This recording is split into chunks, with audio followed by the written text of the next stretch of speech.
नहीं नहीं, मैं नहीं जाऊंगा तेरी मौसी के घर। वैसे भी वो रास्ता भूतिया है। ठीक है।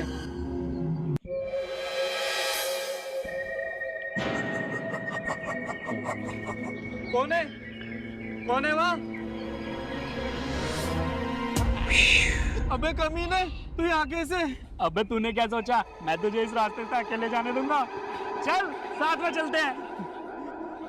यार बहुत थक गए, चल थोड़ा आराम कर लेते हैं। थक गए।